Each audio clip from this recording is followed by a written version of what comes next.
If you've ridden around on the South Western Railway suburban network for any length of time recently, you may have noticed these fellows dotted around. These are South Western Railway's new Class 701 Arterio trains. They will be the train that replaces an enormous chunk of SWR's suburban rail fleet. And on Thursday they had their official launch at Waterloo Station. And your old friend Jago was invited. Also there were Lord Hendy, the Rail Minister, and Stuart Broad. Now, I don't follow the cricket, but my brother-in-law informs me that he's a pretty big deal. He was there to name one of the trains. 5 of them are getting names reflecting sporting venues on the network.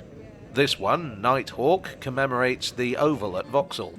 There's also the Jockey for Ascot, the Ace for Wimbledon, the Thames Racer for Barnes Bridge, and the Red Rose for Twickenham. Now, there's kind of an elephant in the room with these trains, which is that they were supposed to go into service quite some time ago. The first ones were due to start work in November 2019. Between production delays, software issues, labour disputes, and our old friend the pandemic, these have been held up by several years. In fact, they've had a sort of soft launch, with a few being introduced on suburban services earlier this year. But this is the official launch. They'll be replacing a number of trains on the network, most notably the old Class 455s. These were introduced back in the 80s, and while they've given good service, they are a little bit 80s. I mean, when your train is old enough to get a heritage livery, that's generally a sign that its days are numbered. As it happened, I arrived at Waterloo on a Class 455, so there's a nice bit of research done.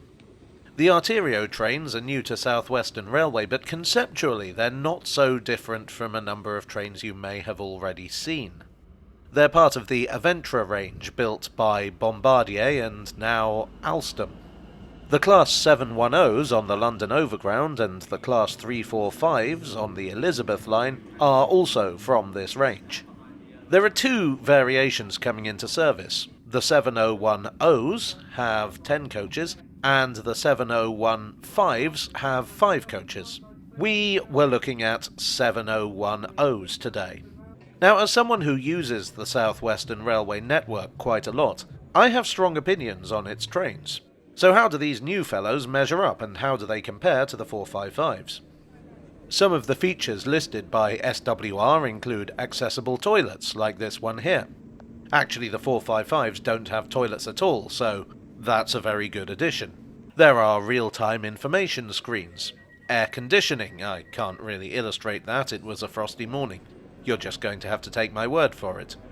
Regardless, this means that we will no longer get that irritating effect when a fast train goes by and the rush of air causes all the windows to thump shut. There are cycle racks. There are charging points. There's onboard Wi-Fi. There's this box here. I don't know what it does, but I don't have to. They also promise improved performance and quicker acceleration and braking, as one would expect with a new train. As you will know if you've seen my previous videos, fast acceleration and braking is the best way to speed up commuter services. It's why this network brought electric trains in the first place, over 100 years ago. But perhaps the most important point is capacity. Trains to and from London aren't getting any less busy. If you've experienced the Class 455s, they tend to get very crowded, and in rush hour, to be honest, they can be fairly unbearable. I came up to Waterloo a little after rush hour, and I still had trouble finding a seat. How will the 701s compare? Well, most obviously, the 701s are 10 coaches long, the 455s are only 8. Now, SWR did have the 2-coach Class 456s to bulk their trains out, but those were withdrawn in anticipation of the 501s, and obviously that didn't go to plan. But anyway, right off the bat, the 701s have 2 more coaches than most of the trains they're going to replace. 2 more coaches does make a big difference, again speaking from personal experience using those bulked out older trains. As is standard in new commuter trains, the 701s have walk-through carriages. This adds more space and makes it easier to find space if there isn't much in the carriage you got on.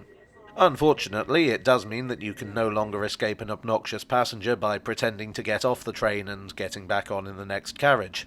This feature will be missed, particularly late at night. Still, if it means the Arterios don't get arterial clogging, that's all for the best. The seating is 2 by 2 and there's a lot of standing space. I like getting a seat as much as the next chap. But the fact of the matter is that when it comes to a busy commuter service, standing room is what counts. More space also means better accessibility for wheelchairs and pushchairs. That being said, these are quite, how do I put it, seating-oriented compared to the 345s and 710s. With the 345s, a considerable amount of the seating is sideways, and with the 710s, all the seating is sideways. I presume the Arterios are designed on the basis that a lot more people will be making longer journeys. So the only sideways seating is a few flip-up ones. All told, the capacity should be about 50% greater than on the Class 455s. So while I'll miss the 455s, I won't miss being squeezed like a toothpaste tube in rush hour. The controls are also very whizzy and futuristic. Now, I've never been in a Class 455 cab, so I have no point of comparison there. But it looked pretty nice and the driver's seat was comfortable. What I do know is that technology has come on a long way since the 80s, so the drivers require training to operate these new units, and that's currently in progress. This here is as close as I should be allowed to actually driving a train. There are 90 units, and they will be rolled out across the suburban network as they come into service. So that's down to Windsor, Reading, Dorking, Chessington, Farnham, Guildford, Shepperton, Hampton Court, and the Hounslow and Kingston loops. Basically everywhere on South Western Railway's commuter network. In fact, I could have just said that. You may even have already encountered them if you've used the line down to Windsor recently. Despite teething troubles, I'm quite optimistic about these. I think they are a marked improvement over the 455s in terms of internal layout alone. As I say, I believe having 10-coach trains as standard will make things a lot more comfortable. Of course, we'll have to experience them in actual service before judging. As they say, the proof of the pudding is in the eating. In the meantime, I'm going to eat this chocolate. Well, I do hope you enjoyed today's video. If you did, please do leave a like and consider subscribing for more on commuter trains, trains in general, or whatever I feel like waffling on about. I'd like to thank my donors on Ko-fi, on Patreon, and here on YouTube for your always appreciated support.